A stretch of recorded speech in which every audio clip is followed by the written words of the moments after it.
Nih, saya tertarik tadi ke kapal gitu, karena kan luas memang cakupannya ilmu yang dipelajari di dalam itu. Tapi saat ini kan ini Pak, teknologi kan terus berkembang, teknologi terus berkembang, perkembangan IT juga sangat pesat. Apa dimungkinkan di bangunan kapal itu juga masuk tentang teknologi di dunia perkapalan gitu? Itu bagaimana Pak? Sejak tahun 2020 itu Volterra dalam spesifik di jurusan teknik bangunan kapal itu sudah kerjasama dengan AIS ITS. AIS ITS itu apa? Automatic Identification System yang punyanya ITS. Jadi ITS itu punya lembaga riset dia menghasilkan sebuah sistem untuk identifikasi secara otomatis keberadaan kapal. Ya. Kita sudah kerjasama dan sudah dihidupkan alat untuk itu. Ada. Sudah ada. Cakupannya apa yang bisa dipelajari? Nah, itu kan pertanyaan selanjutnya. Betul. Apa yang bisa kita pelajari? Apa yang bisa kita dari itu? Dari situ kita bisa mempelajari bagaimana memonitor keberadaan kapal. Berarti itu IT. Monitor kapal yang saat ini menjadi kendala itu kan kapal nelayan. Kapal nelayan sering kecelakaan, kita dicari nggak tahu karena nggak ada ininya. Kalau kapal besar kan ada ininya, ada pesawat punya black box. Iya, pengirim sinyal lah istilahnya. Pengirim sinyalnya. Iya. Posisi terakhir di sini. Nah, itu yang sedang kita kembangkan di Volterra. Berarti kapal nelayan itu terlacak ya Pak? Nanti bisa terlacak. Kita lihat. Selama laut di dunia itu belum kering. Iya, betul. Dunia maritim itu nggak akan pernah kekurangan pekerja. Apalagi Madura ini kan juga ini kepulauan yang juga banyak pulau-pulau yang harus diakses menggunakan kapal seperti itu Pak.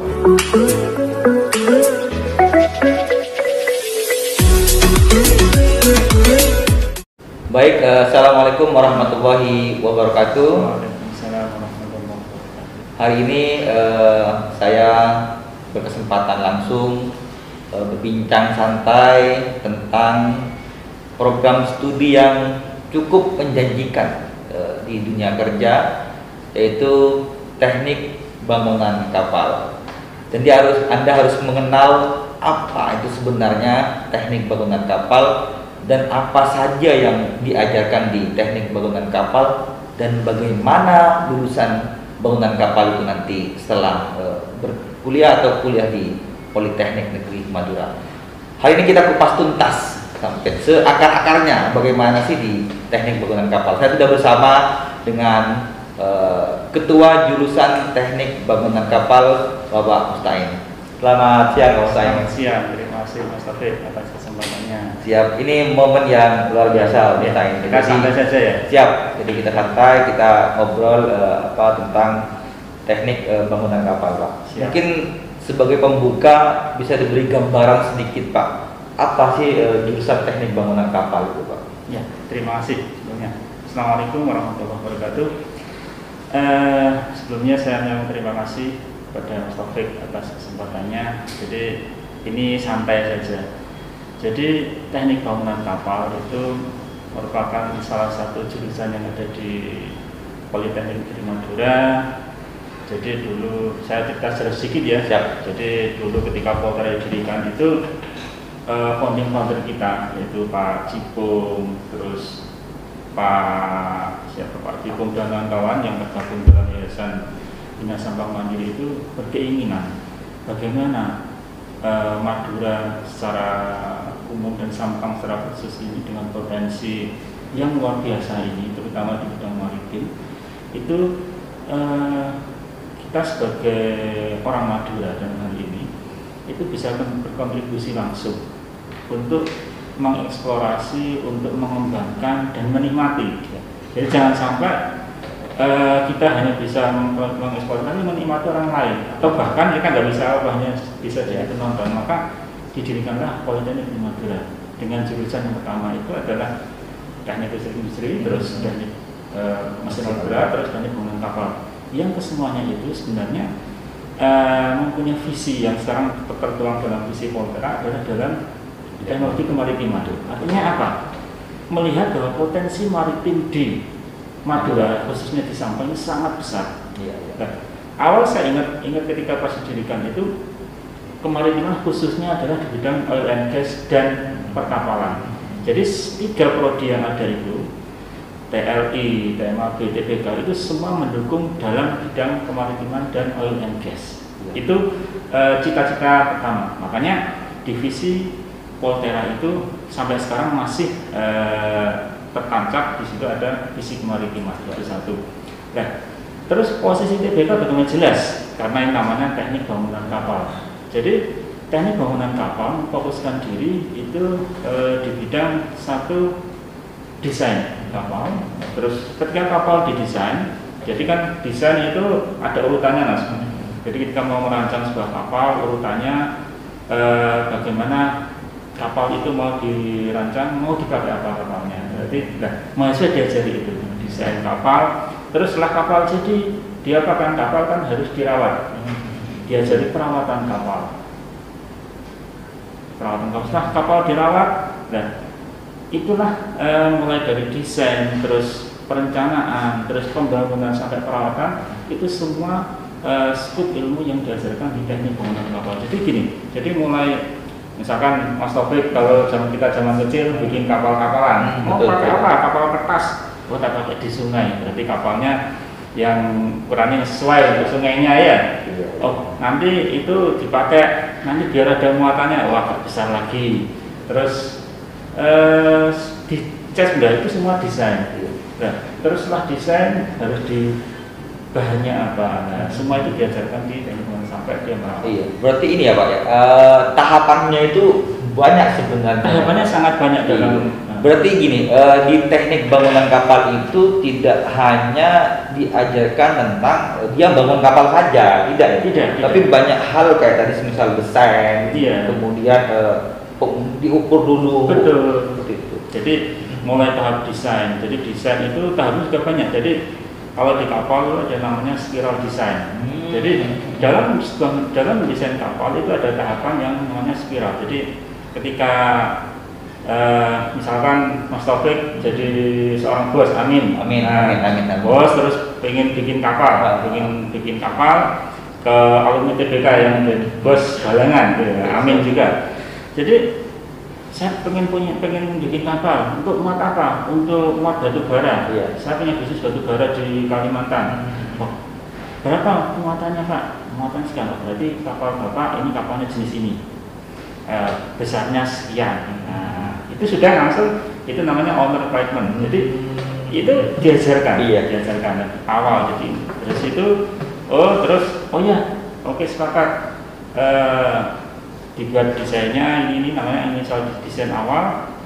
Oh seperti ini, oh siap, dihitung kira-kira hanya sekian. Nah, sampai situ lah baru kapal dibangun. Nah, proses pembangunan semua itu kan ada aturan dan juga semua itu komplit diajarkan di jurusan teknik bangunan kapal. Ini bayangan saya ya Pak, orang yang awam di bidang dunia perkapalan itu ya ketika pertama tahu tentang teknik bangunan kapal, bayangan saya itu hanya diajarkan ya bangun kapal aja gitu loh. Bangun kapal ya hanya buat kapal. Ternyata di dalamnya juga ada desain kapal, ada perhitungan dan sebagainya. Bahkan ini yang menarik Mas Taufik. Saya kan kebetulan sampai sekarang itu masih dipercaya sebagai tim survei untuk calon mahasiswa yang mendapatkan bidik misi. Kalau sekarang KIP kuliah itu. Ketika saya datang itu kadang saya kan mesti keluar dulu ke SMA-nya, ke SMK-nya. Saya permisi Pak, cerita gini, cerita Poltera dulu. Jadi sekali dayung 2-3 bulan. Jadi sekaligus promosi, sekaligus survei. Jadi saya mesti seperti itu tujuannya. Saya tanya, saya cerita gini. Jurusannya ada waktu itu masih belum ada keperawatan. Ini jurusannya ada 3, ada bangunan kapal dan teknik mesin alat berat. Terus saya tanya waktu itu memang sampai saat ini TBK teman-temannya masih sedikit Mas. Terus saya tanya Pak, kenapa kok nggak milih TBK Pak? Bayangannya orang sama orang tua itu bahwa bangunan kapal itu dianggap nanti akan bekerja di kapal. Bukan di pergi bertahun-tahun gitu. Bangunan kapal. Terus ada yang ngomong bangunan, berarti nanti jadi pekerja yang membangun kapal. Kapalnya kayak pentang gitu. Karena biasanya itu ada teknik bangunan, menjadi tukang. Nah, terus saya jelaskan, oh gini loh Pak, bahwa bukan seperti itu. Teknik bangunan kapal itu akan diajarkan bagaimana dalam membangun sebuah kapal, mulai dari perencanaan desain, terus konstruksi, terus membangun, terus setelah dibangun kapal itu diluncurkan di air, setelah itu ketika kapal beroperasi bagaimana merawat kapal itu sampai kapal masa lifetime-nya itu habis, itu bagaimana kan? Semua itu diajarkan. Oh seperti itu. Iya. Jadi kayak teknik perkapalan. Kalau teknik perkapalan itu namanya Naval Architect and Marine Engineering. Iya. Kalau di kita itu spesifik ke shipbuilding. Kenapa kok shipbuilding? Karena kita semua fokusnya itu bagaimana mengkreat bangunan kapal. Dalam mengkreat sebuah bangunan kapal, ibaratnya mengkreat kita mau membangun rumah. Kalau rumah itu analogi gampang kan ya. Yes, kalau bangun rumah semua orang mesti tahu. Kalau bangun rumah yang agak bagus sedikit, mesti punya desain, punya perencanaan. Oh, saya punya tanah luasnya 100 meter persegi. Oh, terus browsing di internet. Oh, desainnya ini bagus lah. Itu perencanaan desain yang disesuaikan dengan budget yang ada. Oh, perlunya seperti ini. Setelah dibangun, manggil tukang yang bagus. Betul. Kalau di kapal, menentukan galangan yang sesuai. Manggil tukang yang bagus. Proses pembangunan, material datang, desain. Oh, materialnya sesuai, bagus.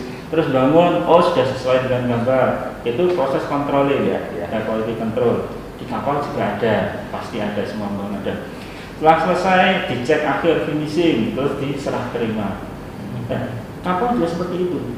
Nah, dalam proses pembangunan mulai dari desain, nah, uniknya kalau di kapal itu mulai dari proses perencanaan, desain, semua itu ada aturan yang mengaturnya. Aturan itu kalau di Indonesia ada namanya Biro Klasifikasi Indonesia. Jadi kelas yang menangani masalah aturan-aturan dalam pembangunan kapal. Ini saya pakai bahasa sederhana aja. Jadi ada sebuah badan yang ngurusin bagaimana mulai dari proses perencanaan kapal, terus setelah perencanaan di ACC gambarnya semua ACC. Ya persis kayak mahasiswa sampai tahu tiap hari gambar itu kalau ujian salah revisi sama. Kalau di kelas bisa sampai 10 kali revisi. Berarti ini ya Pak ya, ternyata dari bintang ini cakupannya di teknik bangunan kapal itu cukup luas. Iya. Tidak seperti yang dibayangkan selama inilah. Anggap saya lah yang membayangkan bahwa teknik bangunan kapal itu hanya sebatas ya bangun kapal, bikin kapal. Padahal sebelum itu banyak cakupan seperti desain, gambar dan lain-lain. Itu tadi saya cerita baru desain Mas. Baru satu tahap kecil. Baru tahap iya. Misalkan sampai mau ke Surabaya baru start mobil, baru mau berangkat itu. Baru siap-siap sepedanya sudah siap belum? Iya. Apa itu kan? Oke. Setelah desain di ACC semua ya. Tadi kan beratnya rumah sudah ini. Setelah desain di ACC baru namanya proses pembangunan. Proses pembangunan itu kan dimulai dari material. Semua material itu harus standarnya harus standar marine, standar yang digunakan di laut. Jadi material yang digunakan di darat sama di laut juga beda ya. Juga beda. Nah itu siapa yang memasakkan tadi itu, klasifikasi tadi itu. Nah setelah material baru proses pembangunan. Setelah proses pembangunan sama. Mulai dari namanya kalau di bangun rumah itu ada pondasi ya. Pondasi dulu, ngeduk pondasi, terus bancaan. Kalau di kapal namanya keel laying. Apa itu Pak? Keel laying itu kalau bagian kapal itu tengahnya itu ada bagian yang paling besar di bawah. Keel namanya keel. Keel itu diletakkan, keelnya itu kalau manusia itu di belakang itu punya tulang punggung. Backbone. Nah, itu dia yang tulang paling besar itu.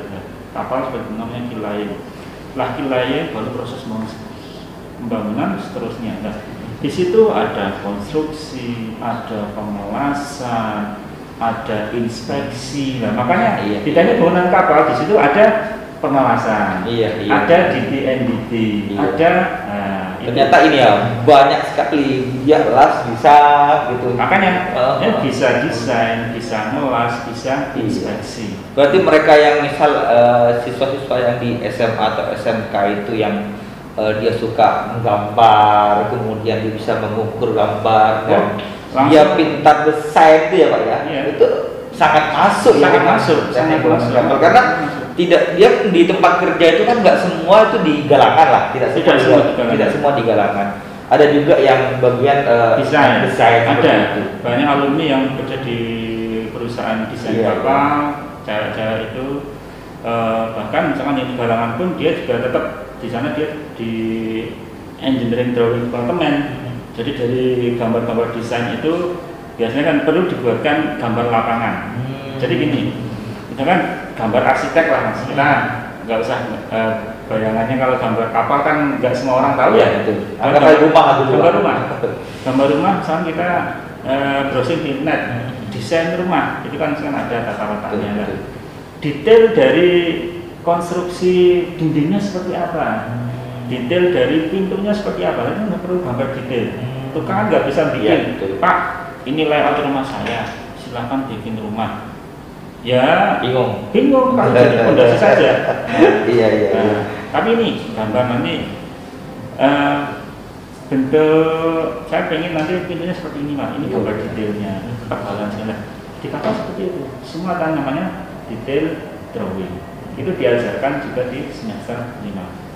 Jadi ruang-ruangnya tuh ya Pak ya, dalam artian anggap aja kita dunia kerjanya lah, dunia kerja di kapal, karena tadi dilihat ada desain, ada di desain lapangan dan lain-lain. Itu apa ya, prospeknya lulusan TBK itu di dunia kerja itu, apalagi Indonesia ini kan maritim ya Pak ya, itu sangat besar sekali, sangat luas. Bahkan saya kalau memprovokasi mahasiswa TBK itu, kalian jangan khawatir nggak dapat kerja.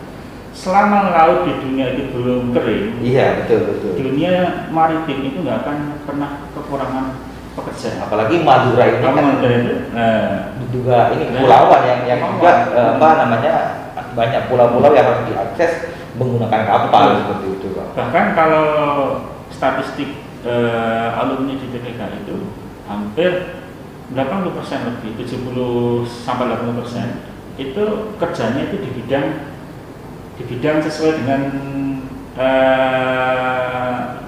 kapal itu. Oke, saya menarik ini Pak, karena sudah masuk ke alumni, saya tertarik ini.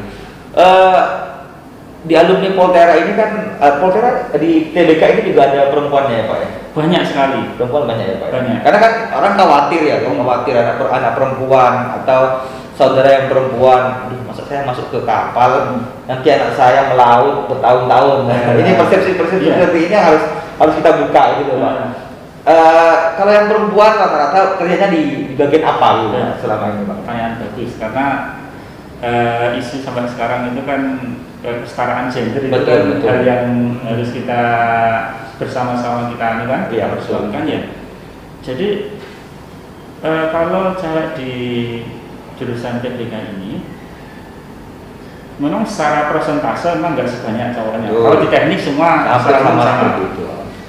Tapi lulusannya itu saat ini sebagian besar, enggak semua, sebagian besar itu ada yang sebagai desainer kapal, ada yang di galangan. Dia itu kalau di galangan kayak yang di Adilhum, itu dia di engineering drawing. Bagian apa itu? Bagian engineering drawing itu di desain juga. Desain terus menghitung konstruksi.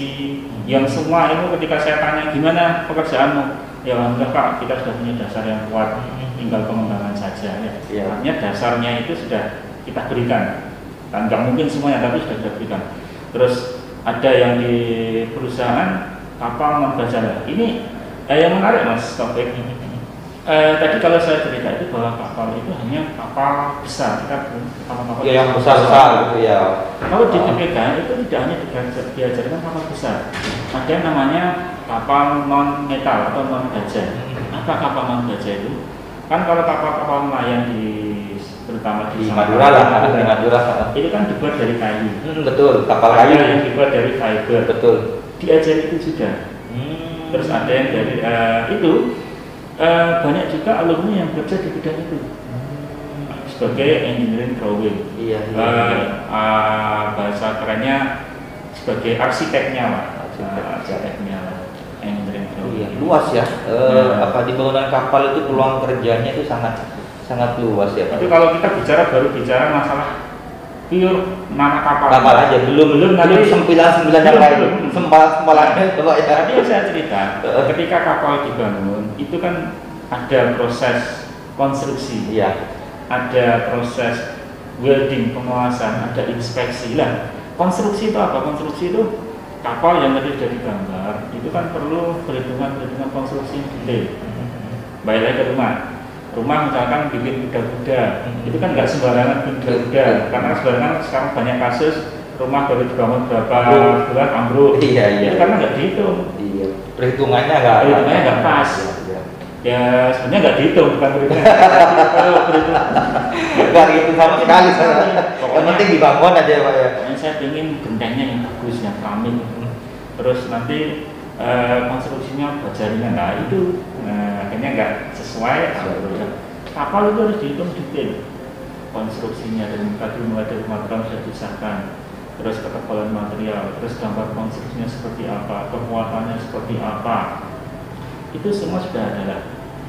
Dari bidang konstruksi itu banyak juga alumni yang kerjanya itu tidak hanya di kapal, dia di perusahaan konstruksi di darat, karena sama, basicnya sama.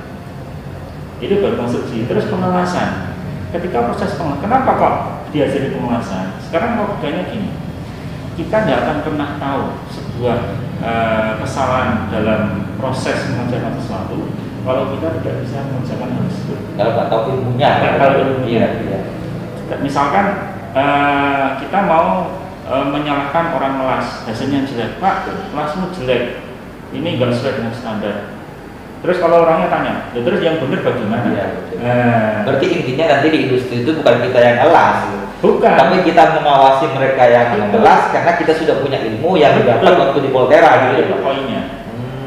Bahkan ketika perusahaan-perusahaan nggak terlalu besar, ya banyak sih alumni yang juga terjun langsung kelas. Kenapa?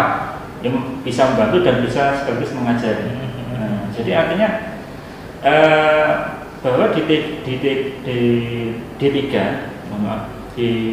secara umum dan di D3 manajemen kapal ini lulusannya kan dicetak dia sebagai, kalau bahasa awamnya mandor ya, mandor di atasnya mandor. Nah, mandor itu ketika perusahaan besar itu dia ngawasi banyak. Ketika perusahaan kecil apa ya, kadang dia ikut. Karena orangnya sedikit. Ikut dan dia juga ngawasi dan ngajari. Betul. Nah, mahasiswa sudah dibekali dengan ilmu yang cukup itu. Jadi ilmunya itu tidak hanya sekedar ilmu ngelas, tapi bagaimana prosedur pengelasan yang benar, terus keselamatan, sisi keselamatan bagaimana ketiganya, terus setelah tahu prosedurnya bagaimana cara mengetahui bahwa proses pengelasan itu baik, hasilnya dan baik, terus ketika dievaluasi juga baik. Jadi makanya di samping dia bisa kerja di Balangan, bisa kerja di perusahaan yang lain, karena semua industri yang kita bilang di bidang konstruksi baja, konstruksi di darat itu semua kan butuh ngelas, butuh inspeksi. Maka banyak sekali alumni itu yang kerja di bidang itu juga, tidak hanya di Balangan, jadi dia bisa di perusahaan darat. Bahkan ada satu alumni kedua itu dia sudah jadi orang penting di perusahaan konstruksi baja di cewek ini Mas. Itu perempuan. Namanya Ayu. Di apa itu biar di motivasi yang konstruksi siswi ini Pak. Perusahaan konstruksi baja, dia kadang bikin bangunan gedung dari baja itu, kadang bikin tangki besar yang pertamanya itu. Jadi dia bukan yang bikin, dia yang mendesain. Dia yang mendesain, menghitung kekuatannya sampai hasil kira-kira ini biayanya berapa, sampai sebesar itu ya. Cewek. Jadi intinya karena gini. Jadi intinya kuliah di bangunan kapal itu lulus bukan berarti kalian itu bangun kapal, tidak. Tapi karena di bangunan kapal itu keilmuannya itu luas, ada desainnya, kemudian tadi ada konstruksinya, betul. Bahkan satu alumni ini sekarang bekerja di industri baja ya Pak, perusahaan baja yang dia hanya sebagai desain saja, dia menggambar dan dibayar kan gitu ya Pak.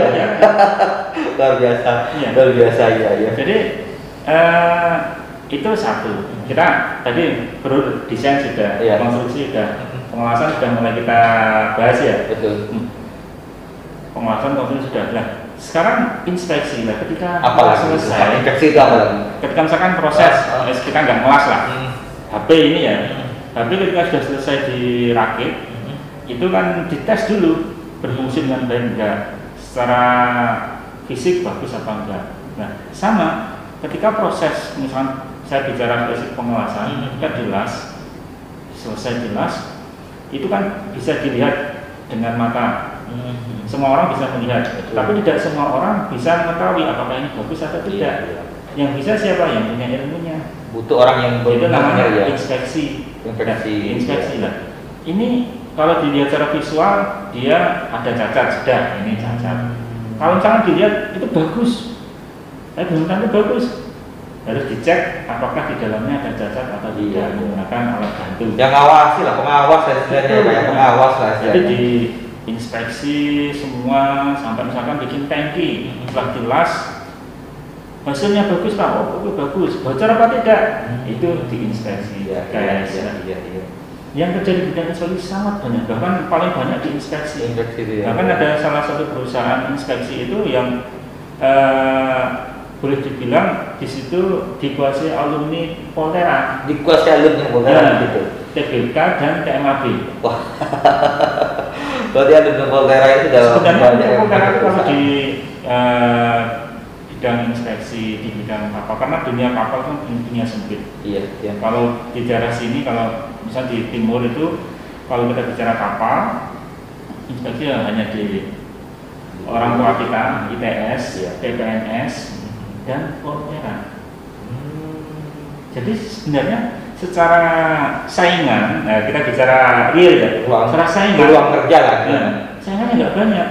Karena hanya 3 institusi itu yang punya dunia. Swastanya sudah ada sih, swasta ada di Hang Tuah, ada di padahal dunia kemaritiman itu luas sekali gitu, dan sedangkan institusi yang ada tentang pengelolaan kapal ini tidak banyak gitu. Tidak banyak. Iya. Kita bicara itu sebagai pekerja ya. Betul. Belum peluang menjadi seorang bos. Apakah ada? Ya, ini saya bertanyakan, apakah ada alumni Poltera yang kemudian dia tidak bekerja di industri dan dia bekerja secara mandiri, Pak? Nah, pertanyaan menarik ini. Mesti ini yang dilihat. Jawabannya ada. Di alumni pertama kita, memang dia statusnya sekarang masih bekerja di perusahaan, tapi dia di samping dia sebagai freelancer. Sebagai apa? Dia desain itu. Sebagai desain, karena dia menguasai, dia alumni pertama, lulusan terbaik. Sambil dia kuliah, dia kerja, dia itu freelancer, Mas. Nah, kalau saya tanya gajimu, ya sebetulnya antara freelance dengan gajinya itu ya banyak freelance-nya. Jadi kerja di perusahaan yang sebagai status. Iya, sampai sekarang dia. Sampai sekarang seperti itu. Dia sudah, ya karena alumni pertama berarti dia sudah nikah, sudah punya rumah, sudah punya mobil. Ya, gitu. Iya. Kalau alumni yang sudah kayak gitu banyak yang rata-rata sebelum nikah sudah punya rumah lah. Sudah punya rumah. Ini saya tertarik tadi ke kapal gitu, karena kan luas memang cakupannya, ilmu yang dipelajari di dalam itu. Tapi saat ini kan ini Pak, teknologi kan terus berkembang. Teknologi terus berkembang, perkembangan IT juga sangat pesat. Apa dimungkinkan di bangunan kapal itu juga masuk tentang teknologi di dunia perkapalan gitu? Itu bagaimana Pak? Maksudnya? Misal di kapal itu kan ada navigasinya, misalnya kontrol kapal dari mana, dengan IT dia terkontrol dari manapun gitu. Terus atau di dalam kapal itu ada sistem IT yang dibangun di situ, seperti itu.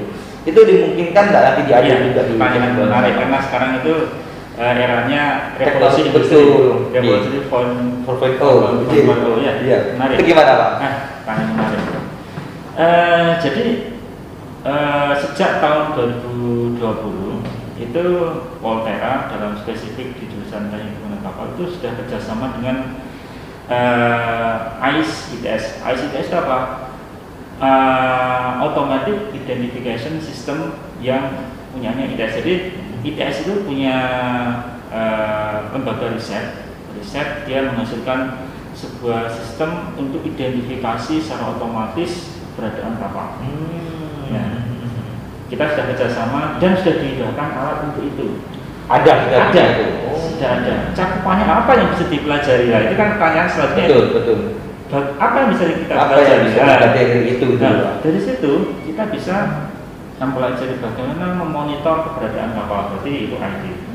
Monitor kapal yang saat ini menjadi kendala itu kan kapal nelayan sering kecelakaan, kita dicari nggak ada. Nggak tahu karena nggak ada ininya. Kalau kapal besar kan ada ininya, ada. Kalau pesawat punya black box. Iya, pengirim sinyal lah istilahnya. Pengirim sinyalnya. Iya. Posisi terakhir di sini.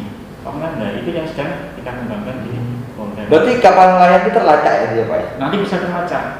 Kita beri Gitu. alat yang sekarang dikembangkan, risetnya oleh salah satu dosen di Teknik Pembangunan Kapal. Jadi kapal-kapal yang diberi alat nanti dia ditransmisikan ke sini ke Polda, tahu keberadaannya. Jadi gini, di awal kuliah itu saya mesti ngomong ke mahasiswa, semua sistem yang ada di darat itu pasti ada di dalam kapal. Tapi tidak semua apa yang ada di kapal itu ada di darat. Contoh apa? Kita bicara bangunan. Di bangunan ada listrik, kapal ada listrik. Di bangunan, misalkan di pabrik ada mesin, kapal ada mesin. Di bangunan darat ada sanitasi, kapal ada sanitasi. Di bangunan darat ada sistem HVAC atau pendingin ruangan, di kapal ada pendingin ruangan. Di darat ada bahan bakar, kapal ada. Lubrikasi ada, apa yang nggak ada? Kalau di darat, kalau di kapal ada sistem yang namanya sistem untuk memisahkan bahan bakar dengan air. Darat dulu itu ada. Iya, betul. Di kapal ada sistem untuk kontrol sistem untuk kebakaran. Di darat ya ada, di kapal juga ada. Yang nggak ada apa? Ya banyak hal yang nggak ada. Misalkan yang tadi itu untuk memisahkan bahan bakar dengan air, untuk merubah air laut menjadi air darat. Sekarang di darat sudah mulai banyak ada. Tapi kalau di darat kan gampang. Misalkan sampai mau mendesain rumah lengkap sistem, kan di darat kan gampang. Iya betul. Nggak mikir kapal rumah itu oleng. Kalau di kapal sampai bikin sistem banyak, ditaruh banyak, apanya nggak cukup. Artinya apa? Bahwa semua sistem apa yang diajarkan di kapal itu sama dengan apa yang di sistem di darat. Cuma standarnya yang berbeda. Makanya peluang kerjanya itu, kalau kita bicara peluang kerja lagi, ketika yang diajarkan di kapal itu applicable dipakai di darat. Jadi apa yang diajarkan di bangunan kapal itu bisa sebenarnya digunakan juga di darat. Bisa. Iya. Karena ini ya sama kayak kita bangun rumah gitu, desain dan sebagainya. Keren. Poin terakhir tadi nambah yang untuk wirausaha, karena banyak tadi kita bicara itu peluang kerja. Padahal mandat dari presiden kita itu kan tidak hanya bagaimana seorang mencari kerja, tapi dia menciptakan pekerjaan. Jadi kalau saya ceritain desain, ini ada satu alumni, ini alumni pertama juga. Dia uniknya, karena sekarang ini di Polda sudah nggak diizinkan, karena ini alumni pertama kita nyari mahasiswa susah. Itu dia dari SMA 1 dari jurusannya IPS, masuk di Polda kita di Pembangunan Kapal. Dia bagus, itu dari ketua himpunan pertama. Sekarang ketika ditarik sampai sekarang dia nggak mau, dia memberi pekerjaan, dia bikin usaha di bidang konstruksi, dan dia punya berusaha sendiri, dan alhamdulillah sekarang dia juga sudah mulai menata itu. Karena sukses itu kan relatif ya. Karena dia sudah bisa membuat sesuatu yang orang bisa mempekerjakan seseorang, punya karyawan. Kalau saya ingat waktu dulu saya itu masih mahasiswa, dan saya kan mahasiswa juga sambil kerja gitu. Ada salah satu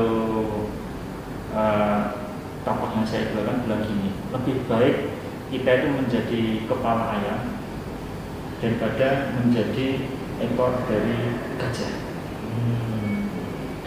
Gimana? Kita akan bangga menjadi kepala ayam jantan daripada menjadi Ekor dari gajah. Meskipun gajah itu besar, Pak. Gajah besar. Iya. Nah gini, biarpun kita begitu sebuah perusahaan sangat besar Bonafit, misalnya kita bicara merek saja, misalkan perusahaan oil and gas, perusahaan untuk merek ya, oil and gas, kita menjadi karyawan situ dengan engineer situ dengan gaji yang sampai 100 juta.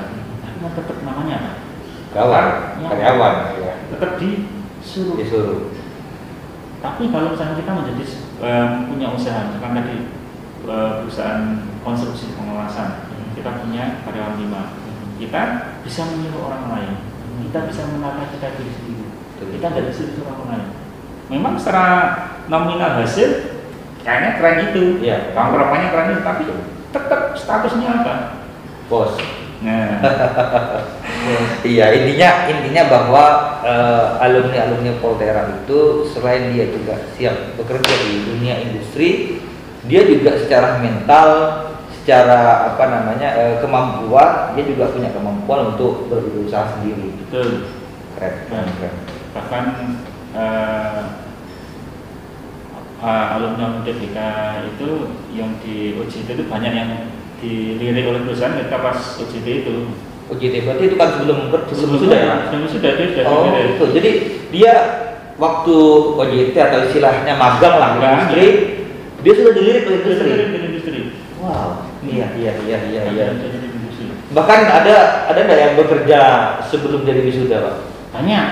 Ini saya ada cerita menarik. Ini sebagai penutup. Satu cerita ya. Sebagai penutup. Ada cerita menarik ini. Saya ingat waktu itu gedung kita belum selesai. Kita masih naikkan di PPNS yang Mas Tadus juga merasakan. Satu-satunya ruangan kita ya, ruang bersama. Itu ruang dosen, ruang karyawan semua jadi satu. Ruang bersama itu. Waktu itu ada satu mahasiswa, saya nggak menyebut nama ya, satu mahasiswa asal Sampang. Asal Sampang. Tempatnya Poltera, Asal Sampang, dia dapat bidik misi. Biasanya bidik misi waktu itu. Sekarang kayak itu ya, dapat bidik misi. Proses masuk, oke, nggak masalah. Setelah itu kita kan rajin tiap tahun, hanya tahun ini karena pandemi kita masih kan dia untuk diklat wawasan kebangsaan itu. Selesai pulang diklat, dia itu menghadap saya yang bersangkutan cowok, dan saya nangis benar-benar nangis. Mungkin karena takut habis dibentak-bentak tentara atau apa. Terus bilang gini, kenapa Mas? Pak, saya mau ngambil ini, saya takut nggak bisa. Loh, belum kuliah kan takut nggak bisa. Kenapa? Iya Pak, saya khawatir saya nggak bisa kuliah dan saya nggak mampu. Kan kamu bidik misi. Iya Pak. Terus gini, saya kan meredam emosi dia begini. Terus gini, kalau kamu nggak kuliah, kamu mau apa? Ternyata saya telusuri, Pak, saya mau kerja saja dan bantu orang tua. Kemana? Nggak mau kuliah, mau kerja. Biar dapat uang. Kerja di mana? Di Bali Pak. Sebagai apa? Di warung Pak. Apa kerjaannya? Ya jadi pramusaji ya, yang dikirim. Kerjanya jam berapa? Ya siang sampai malam. Gaji berapa kamu? Nah, itu ya poin utamanya. Gaji berapa kamu? 500.000 Pak. Nah, terus saya balik 500.000. Bentar Mas, 500.000 itu terus kos kamu gimana? Ya belum Pak, belum ada kos. Kira-kira cukup nggak? Ya dicukup-cukupkan.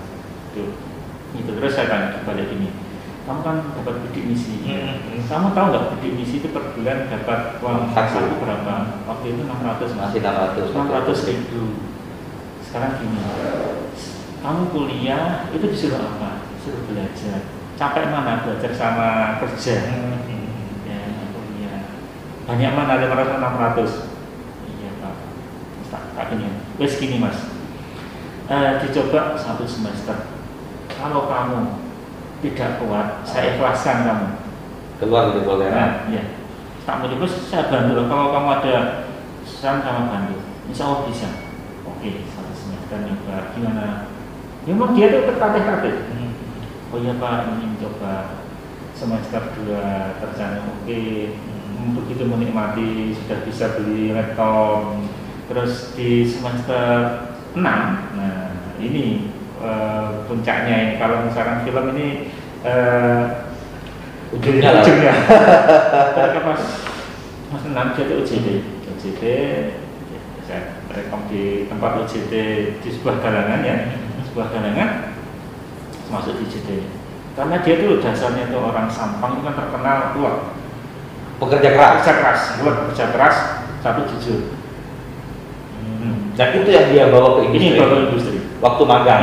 Dia datang itu pagi datang dikerjakan apa terus dia tuh karena dia merasa nggak tahu. Terus waktu itu saya kasih sangunya apa? Mas kalau nggak tahu apa silahkan jangan malu tanya. Jadi nggak malu bertanya. Tanya. Ini magang ya Pak, magang. Ya. Dan dia nggak begitu pintar. Cuma modalnya dua. Ulet, pekerja keras dan tidak malu bertanya. Betul. Di sana oke, dilihat bagus.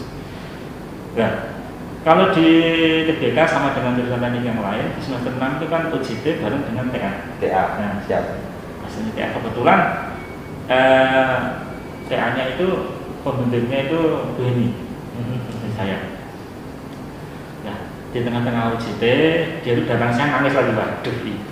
Saya itu sudah dibikin ide, aduh keluar lagi. Nangis ya, benar nangisnya. Siap. Pak, saya menghadap, saya ada masalah besar. Apa? Nangis lagi. Saya langsung flashback di awal dia masuk. Beberapa tahun yang lalu. Ya. Ada masalah apa Mas? Enggak Pak, ini saya ada masalah, butuh solusi dari Bapak apa?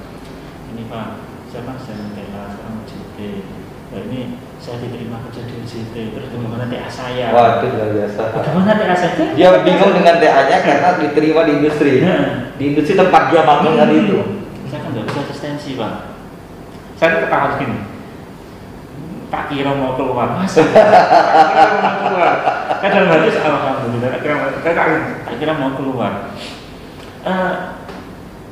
Terus kerjamu hari apa? Senin sampai Sabtu. Sabtu dia masih lembur. Iya. Berarti ada liburnya minggu. Ada Pak. Yes, kamu sensi minggu aja datang ke rumah saya.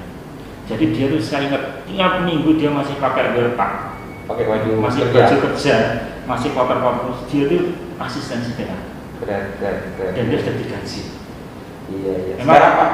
Dan sekarang karena masa pandemi dia sudah pindah kerja dari situ. Tapi poinnya setelah itu pernah nggak ketika dia sudah terima kerja dia bincang lagi dengan mungkin sering. Bahkan kemarin berapa tahun yang lalu, 2 tahun yang lalu nggak salah. Kan kalau tiap tahun mahasiswa itu kan bikin acara undang alumni. Itu dia datang terus tak suruh maju. Dia nggak bisa ngomong. Ngomong apa Pak? Ceritakan waktu kamu mau nangis mau keluar itu. Terus akhirnya kamu jadi sekarang. Iya. Jadi awalnya mau keluar jadi dia tuh udah pinter, ngalahkan yang pinter. Jadi ketika mau sudah dia tuh yang sudah kerja duluan. Iya. Dengan gaji yang saya kalah gajinya. Sekarang ini Pak. Waktu itu. Iya. Jadi poinnya apa? Bahwa jangan takut kamu tidak pinter. Betul. Takutlah kalau kamu peminter kalau saya bilang. Kemudian bagaimana? Sudah nggak tahu, tapi nggak mau tanya. Iya. Berarti tadi kuncinya ini ya, dia orang Sampang, kemudian di awal-awal kuliah dia galau lah istilahnya kalau anak muda sekarang mau keluar dari Volterra karena dia ingin kerja, kemudian dia paksa untuk bertahan 1 semester, 2 semester, akhirnya dia mencintai dengan jurusannya dan dia magang di industri hanya dengan 2 modal yaitu kerja keras dan tidak malu bertanya, dan sekarang dia sukses di dunia kerja. Bahkan gajinya itu ngalahkan gaji dosennya gitu. Dan sekarang karena masa pandemi semua industri itu kan industri itu ada dia memang sekarang kerja di sudah ada perusahaan yang lama itu sekarang, tapi dia tetap karena dia sudah mindsetnya sudah terbuka. Dia nggak ada ceritanya dia nggak kerja, masih ada kerjaan karena relasi sudah ada. Yang awalnya dia itu kalau bahasanya sekarang cupu nggak apa ya, udah diam, terus nggak mau bergaul, diam aja gitu ya Pak ya. Jadi pesan saya sebenarnya poin utama seseorang itu satu, jangan malu bertanya ya. Jangan malu bertanya. Jangan malu bertanya. Terus percaya pada diri sendiri. Percaya diri. Terus yang satu tadi ulet bagaimana? Ulet itu saya punya cerita sedikit saja. Orang pintar itu akan kalah sama orang bodoh. Banyak orang yang pintar karena kepintarannya akhirnya dia itu kadang-kadang mohon maaf agak sombong. Iya. Gitu dong, ngapain? Kayak ada orang mulut, wah ini peluang bagi saya. Jangan terus jadi besar. Iya. Nah, jadi karena yang pintar tuh dia Pak. Iya. Kalau yang mulut ini lari Pak. Betul. Pintar itu. Biasanya orang pintar, anak pintar kan gitu. Menggampangkan. Ujian nggak mau belajar. Iya. Karena dia sudah bisa. Sudah merasa bisa. Dan dia memang bisa. Ada plus minus, tapi saya lebih suka anak yang ulet. Apalagi ada yang pintar tambah ulet Pak. Nah itu Oke, baik. Terima kasih Pak Mustain. Mungkin penutup ini Pak Mustain, karena kan masyarakat itu ketika ingin anaknya kuliah itu pertama misalnya akreditasi. Nah, ini mungkin bisa disampaikan akreditasinya jurusan TBK itu apa? Ya, terima kasih Mas Taufik. Pertanyaan yang menarik sekali karena ini hal yang sangat sensitif. Jadi orang mau kuliah ditanya dulu akreditasinya ya, apa jurusan itu. Sekarang itu sudah menjadi konsumsi publik. Semua orang pasti itu menjadi hal yang meskipun sebenarnya akreditasi itu bukan menjadi ukuran anak-anak untuk bekerja di industri. Betul. Alhamdulillah sejak 2020 awal itu, iya 2020 awal itu TBK sudah akreditasinya sudah menjadi B. Bahkan sekarang ya Pak ya? Iya sudah B dengan B-nya B gemuk. B gemuk. B gemuk itu menuju A sudah menuju A. Sudah tinggal sikat air dikit ya Pak ya. Dengan berangkat TBK itu kan dulu sama dengan jadi satu bagian dengan Poltera di prodi baru, otomatis dia dapat C. Waktu dapat C-nya itu C kurus. Udah mendekati akreditasi itu. Sudah enggak terakreditasi. Iya. Belas kasihan gitu. Ya gimana? Sudah enggak punya gedung, enggak punya alat, terus enggak punya alumni. Betul. Dosennya tuh masih muda-muda. Ditanya itu tapi alhamdulillah. Dengan proses itu kita belajar dari itu, akhirnya alhamdulillah kemarin dengan proses akreditasi secara daring kita bisa meningkatkan akreditasi menjadi akreditasi B dengan poin yang sangat mengembirakan. Jadi sekarang akreditasinya teknik bangunan kapal itu B, B-nya pun tuh B gemuk. B gemuk itu selangkah sudah menuju A. Jadi B gemuk nanti, dan ini informasi juga ini di tahun ini di TBK bersama dosen-dosen yang lain mahasiswanya sedang menyusun tim untuk prodi baru. Bocoran sedikit apa kira-kira prodinya itu Pak? Jadi prodinya ada 2 prodi yang akan kita siapkan. Kalau yang sekarang existing kan D3 dan bangunan kapal dengan pasar yang sudah ada, itu nggak akan pernah kita otak-atik, akan kita kembangkan terus. Yang akan baru itu yang sekarang lagi dicari orang itu kita akan buka D4 untuk teknik keselamatan dan kesehatan kerja. K3. Bocoran ini besar. Teknik bangunan kapal sedang menyusun tim untuk membuka program studi baru, dan salah satu program studi baru yang disiapkan bocorannya ini adalah K3. Semua pasti sudah kenal tuh D4 K3. Terus yang satu karena sekarang itu tadi Mas Taufik tanya masalah IT dan sebagainya, itu kita akan fokus di D4 arsitektur perkapalan. Wow, keren. D4 K3, yang satu D4 arsitektur perkapalan. D4 K3, satunya D4 arsitektur perkapalan. Ayo, bagaimana? Sudah tertarik semuanya untuk bergabung dengan Poltera? Di Poltera ini selain 3 jurusan yang lain, ada listrik industri, mesin alat berat, dan keperawatan, juga ada yang namanya teknik bangunan kapal. Tadi kita sudah kupas tuh tentang bangunan kapal yang ternyata di luar dugaan saya, ternyata sangat luas sekali keilmuannya, dari desain, konstruksi sampai kapal itu jadi. Bahkan perempuan-perempuan pun itu banyak yang alumni Poltera yang sekarang sudah bekerja di dunia industri. Satu lagi yang berupa dosen-dosennya semua itu lulusan dari kampus ternama di Indonesia. Semua 90% itu lulusan ITS, perkapalan ITS. Berarti dari segi kemampuan dosennya jangan diragukan lagi. Terus yang terpenting itu Pak, ada yang saya itu juga. dosen-dosen Poltera, khususnya juga di bangunan kapal itu dosennya muda-muda. Muda-muda. Jadi dari segi frekuensi bicara itu nyambung. Sangat muda dan siap untuk membimbing Anda, menjadi seorang engineer handal di bidang perkapalan. Oke. Mari gabung di jurusan teknik bangunan kapal Poltera untuk menjadi terakhir penutup Pak. Saya ingin dengar langsung dari ketua jurusan ini mengajak ini siswa-siswa atau orang tua untuk bergabung di teknik bangunan kapal. Monggo Pak, silakan. Kepada para siswa, pada para orang tua, jangan ragu untuk bergabung di jurusan teknik bangunan kapal, karena di jurusan teknik bangunan kapal Anda semua akan kami didik, kami ajarkan, kami ajar untuk berdiskusi, untuk menjadi seorang engineer di bidang perkapalan yang handal dan bisa bersaing di dunia industri, bahkan mampu untuk menciptakan dunia kerja yang mumpuni. Jadi mari bergabung dengan jurusan teknik bangunan kapal Politeknik Negeri Madura.